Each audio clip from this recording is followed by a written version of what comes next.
देख रहे हैं सिटी इंडिया न्यूज़ चैनल, हक की आवाज़। अस्सलाम वालेकुम नाज़रीन, सिटी इंडिया न्यूज़ में मैं आपका मेज़बान मतखी हुसैन आपका इस्तकबाल करता हूँ। नाज़रीन, आज बैनुल-अक़वामी यौम अक़लीती हुकूक़ है।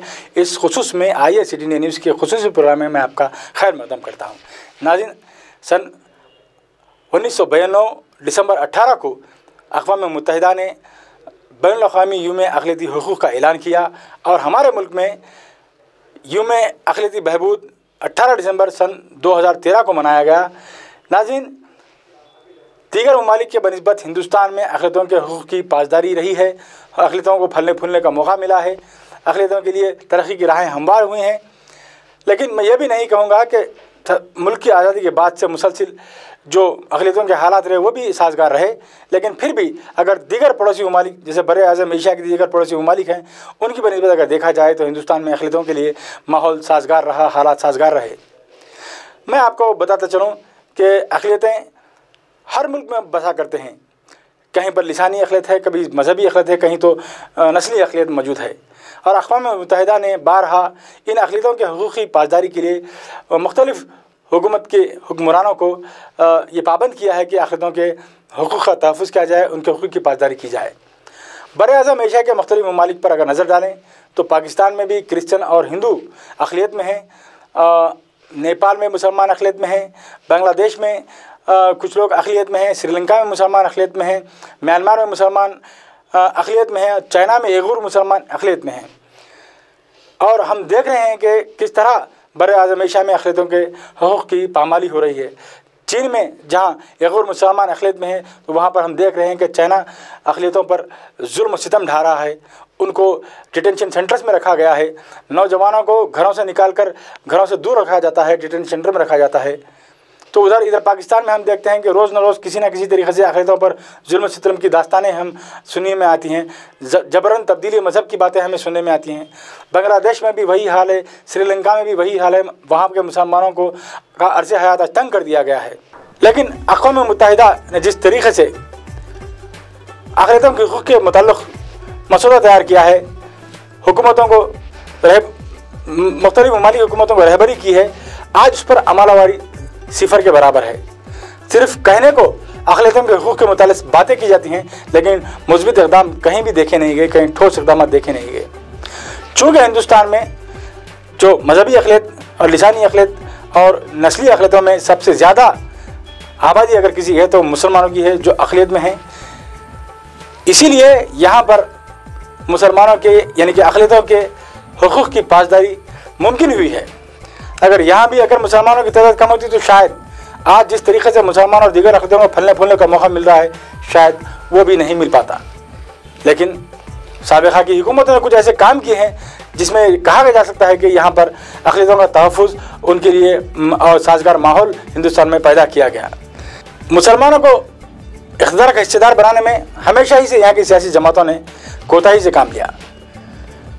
काफ़ी देर बाद, मुल्क आज़ाद होने के काफ़ी देर बाद सन 2006 में मरकज़ी हुकूमत में अक़लियती उमूर के मुताल्लिक़ एक वजारत क़ायम की गई, जिसके ज़रिए अक़लियतों के तरक्की तहफ़्फ़ुज़ के मुताल्लिक़ कुछ काम करने का मनसूबा बनाया गया।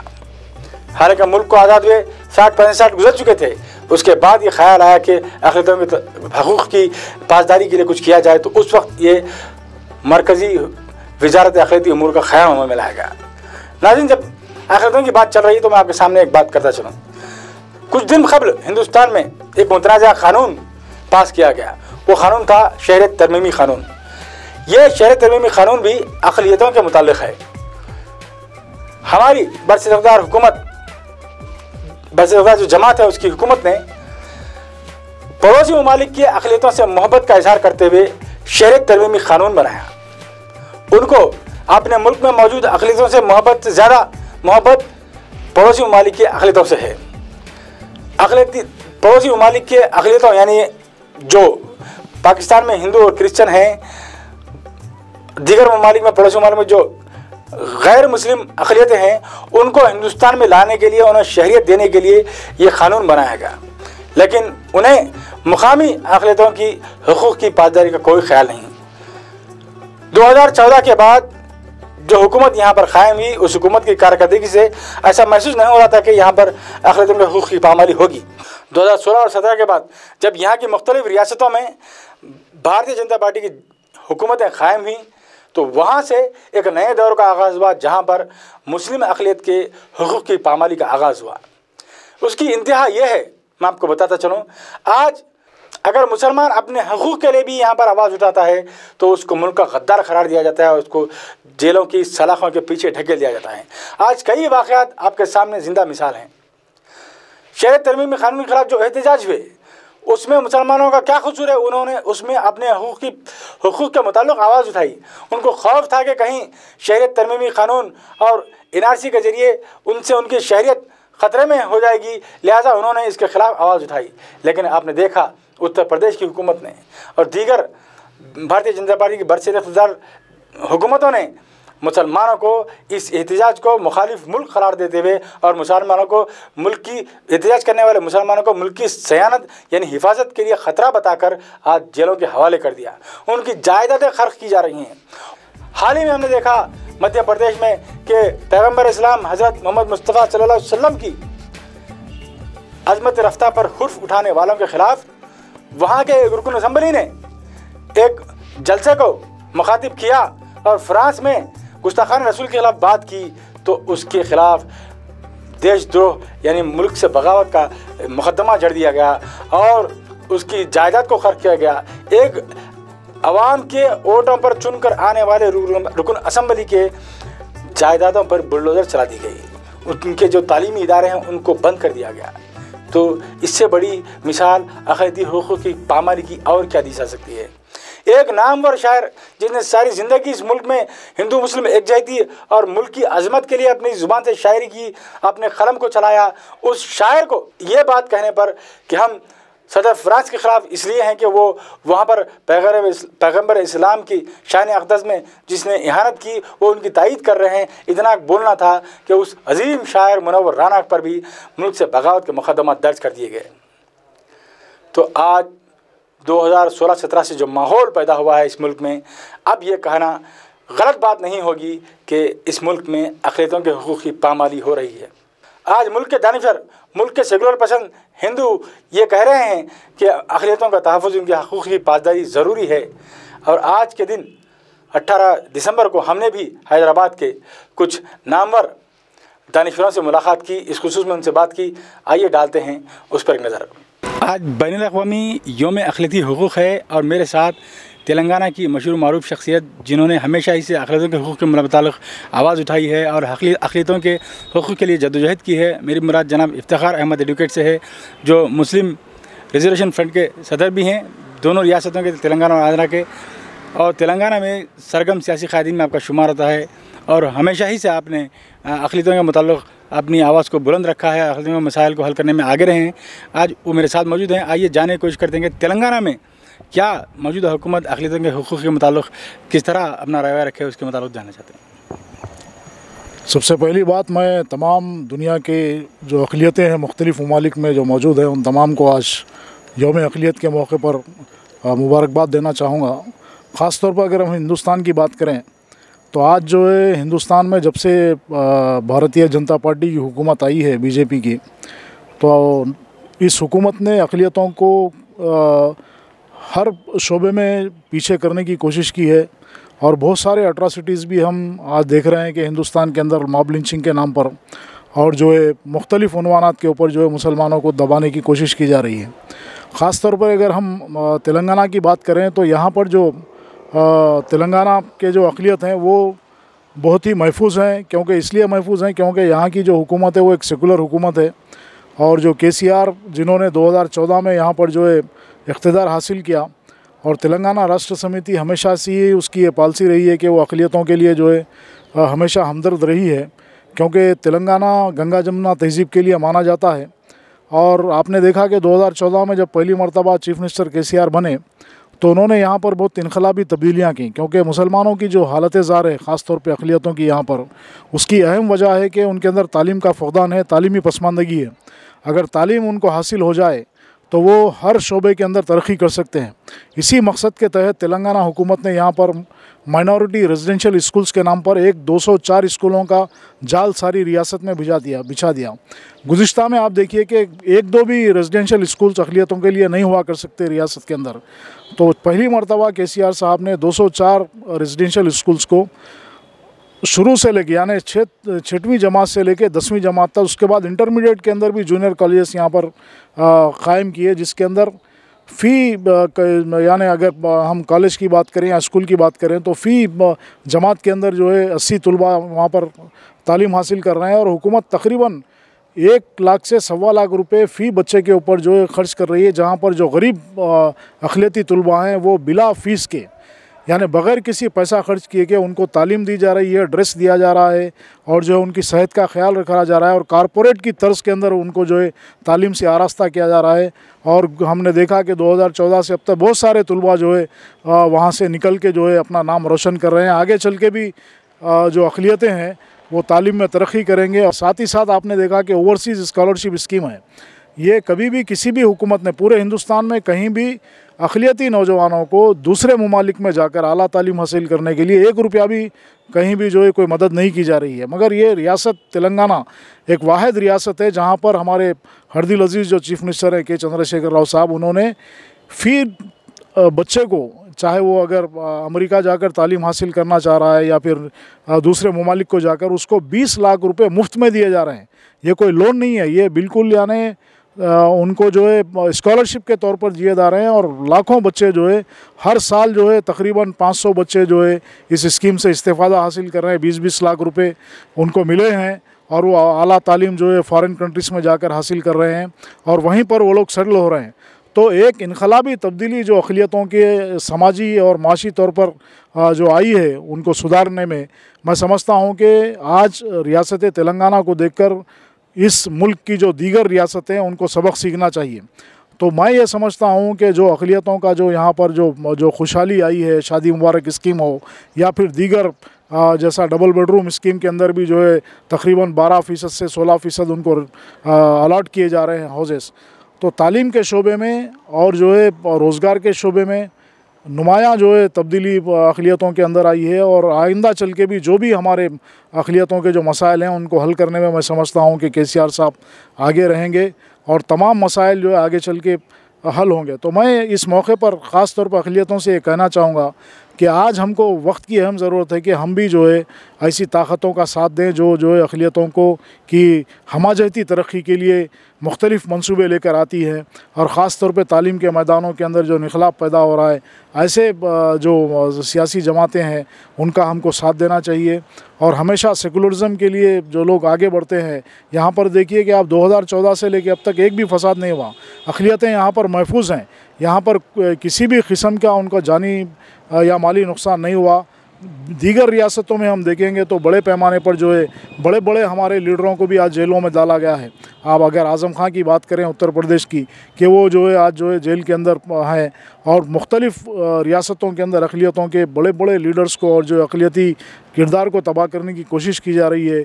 हमारे जो तेलंगाना के अक़लियत हैं वो खुशनसीब हैं और वो इत्मीनान के साथ अपनी ज़िंदगी गुजार रहे हैं। तो ऐसा यहाँ पर कोई माहौल नहीं है, गंगा जमनी तहज़ीब का ये गहवारा है। तो आइंदा चल के भी हमें उम्मीद है कि जो इसी तरह से ये जो काम अक़लियतों की फ़लाह बहबूद के लिए चल रहे हैं ये जो जारी रहेंगे और अक़लियतें मज़ीद खुशहाल होंगी। तो आपने देखा कि इफ्तिखार साहब ने बताया कि कौमी सतह पर अक़लियतों के हुकूक़ की पामाली ज़रूर हो रही है, लेकिन रियासत तेलंगाना में यहाँ की हुकूमत अक़लियत दोस्त हुकूमत है और यहाँ की हुकूमत ने अक़लियतों के हुकूक़ को बराबर तक पहुँचाने की कोशिश की है। आइए आगे चलते हैं और दीगर हज़रात से मालूम करने की कोशिश करते हैं कि इस आज के मौके पर के अक़लियती हुकूक़ के मुताल्लिक़ मरकज़ी हुकूमत का क्या रवैया।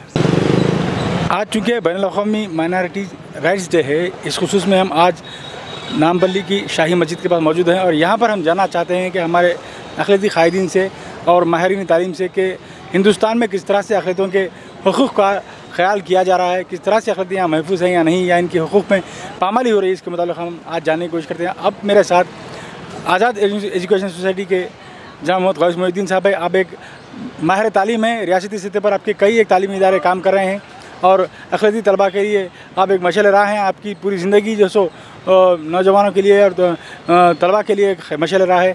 आज हमारे साथ मौजूद हैं, आइए उनसे जानने की कोशिश करते हैं कि अक़लियतों के जो राइट्स हैं हिंदुस्तान में, जो हुकूक़ हैं, वो किस तरह उनको आप क्या वो हुकूमत है उनको बरकरार, उनको पूरी तरीके से उनके हुकूक़ पर खरा उतर रही है या नहीं, जानने की कोशिश करते हैं। और सबसे पहले कॉन्स्टिट्यूशन के अंदर जो माइनॉरिटी राइट्स रखे गए हैं, तो इन राइट्स को जो है सके प्रोटेक्ट किया जाए माइनॉरिटीज़ के लिए।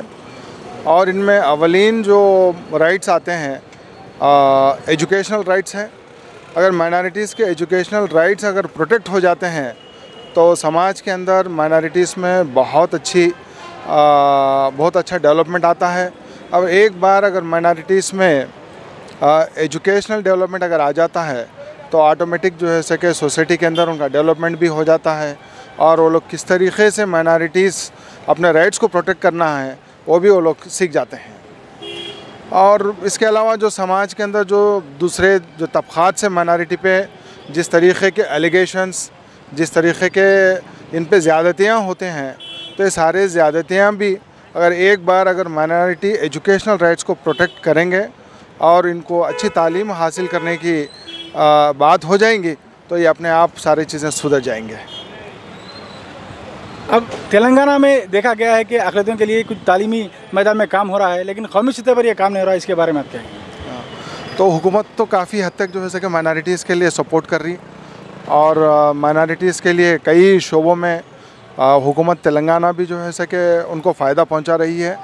अब यहाँ पे जो है सके ज़रूरत ये है कि जो लीडर माइनॉरिटीज़ के हैं तो वो लोग जो है सके माइनॉरिटीज़ को भी जो है सके फ़ायदा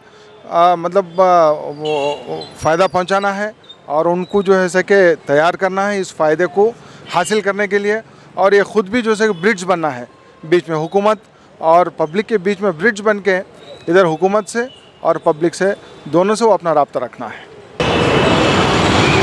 अब मेरे साथ रियासत तेलंगाना की एक बहुत ही अहम शख्सियत जो तालीमी उमूर में मिलत इस्लामिया की काफ़ी रहनुमाई कर रहे हैं, मेरी मुराद डॉक्टर फ़खरुद्दीन मोहम्मद साहब से हैं, जो मेस्को ग्रुप ऑफ इंस्टीट्यूशंस के सदर भी हैं, और आप ही की निगरानी में ये इदारा जात आज तरक्की की राह पर गामज़न हैं। आइए आपसे जानने की कोशिश करते हैं कि कौमी सतह पर अक़लियतों के हुकूक़ की किस तरह पासदारी हो रही है। क्या हिंदुस्तान में अक़लियतों के हुकूक़ उनको मुकम्मल मिल पा रहे हैं? और साथ ही साथ रियासत तेलंगाना के मुताबिक भी मैं जानना चाहूँगा कि यहाँ पर किस तरह अक़लियती हुकूक़ को हुकूमतें उनका लिहाज व पास व लिहाज कर रही हैं। Thank you very much. आज इंटरनेशनल माइनॉरिटी डे सेलिब्रेट किया जा रहा है, इस लिहाज से कि आवाम को और हुकूमतों की तवज्जो दिलाए कि माइनॉरिटीज़ के क्या राइट्स हो रहे हैं, क्या राइट्स होना चाहिए, और वो राइट्स मुकम्मल तौर पे दिए जा रहे हैं या उसमें कोई कोताही की जा रही है। इसको अवेयर करने के लिए इंटरनेशनली ये आज 18 दिसंबर सेलिब्रेट किया जा रहा है। तेलंगाना में माइनॉरिटीज़ का ख़ास रोल रहा है। यहाँ पर माइनॉरिटीज़ की हुकूमत कई सदियों तक रही, और वो ज़माने में हुकूमत में जो मेजॉरिटी थी उसका बड़ा लिहाज किया गया था।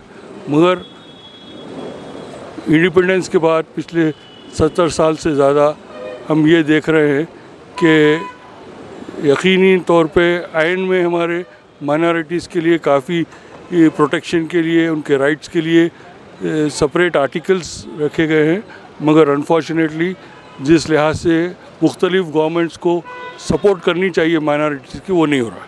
ये इसलिए माइनॉरिटीज़ लफ्ज़ इस्तेमाल किया जाता है ताकि हुकूमतों को और मेजॉरिटी को ये एहसास दिलाए कि आपके तबके में, आपके माशरे में, आपकी सोसाइटी में एक ऐसा तबका है जो न्यूमेरिकली कमज़ोर है, मगर उनको सपोर्ट करने के लिए, उनके राइट्स को मेंटेन करने के लिए आपको ख़ास तवज्जो देने की ज़रूरत है।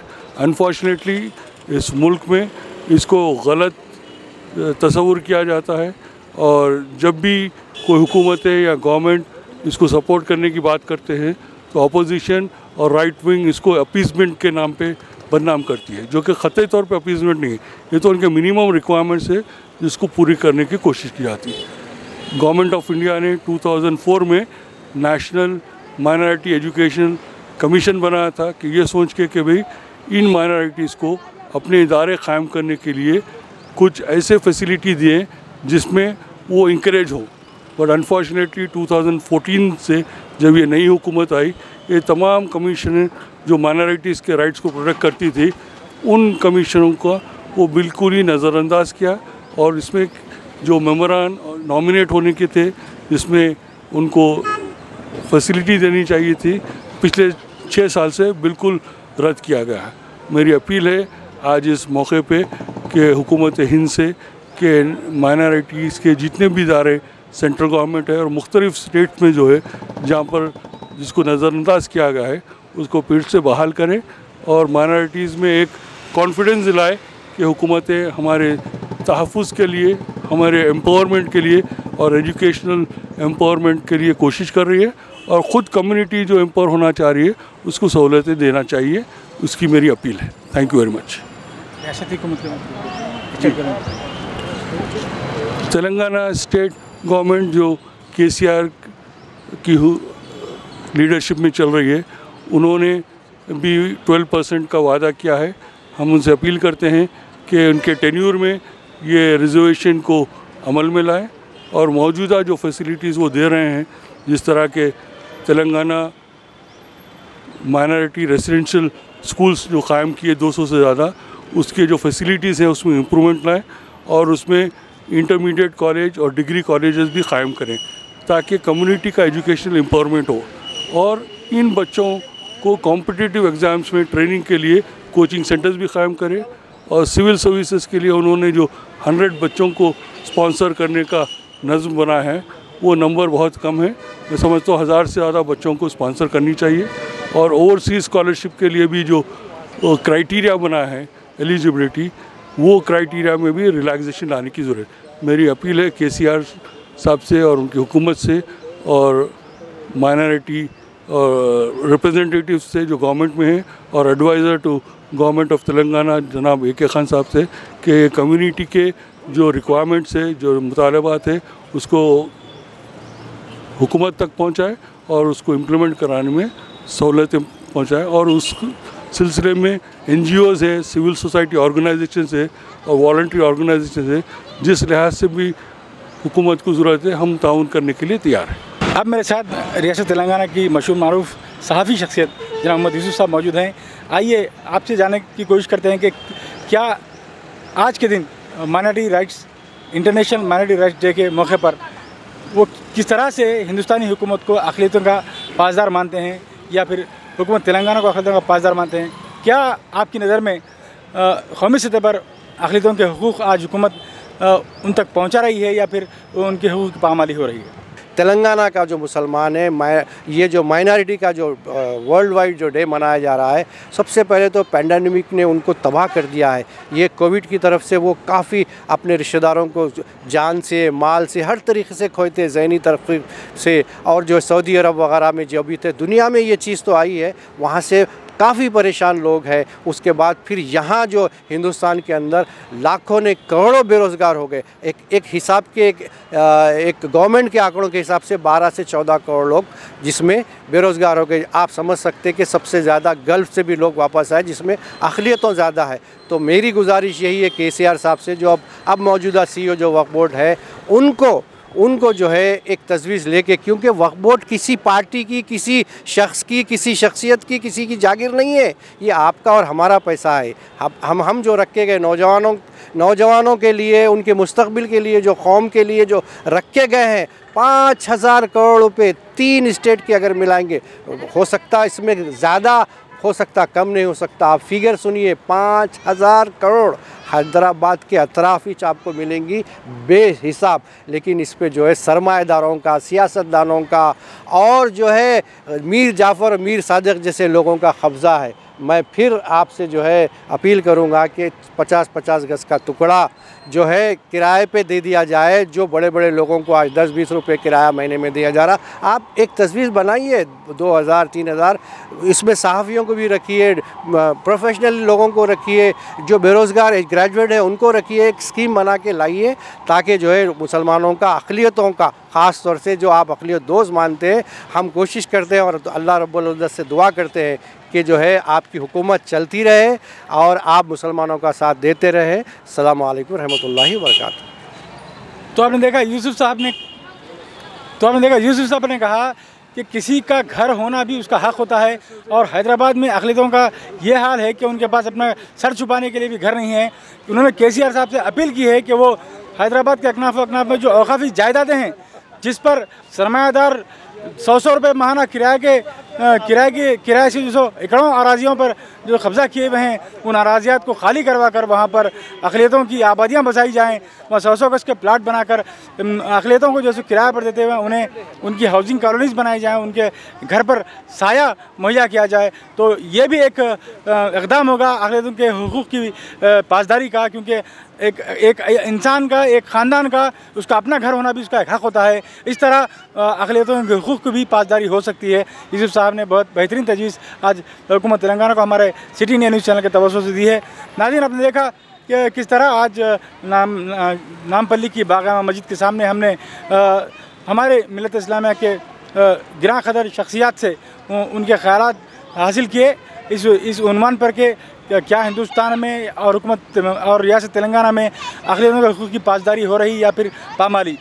वीडियो जर्नलिस्ट मोहम्मद जमील के साथ मैं तकी हुसैन, सिटी इंडिया न्यूज़, हक़ की आवाज़।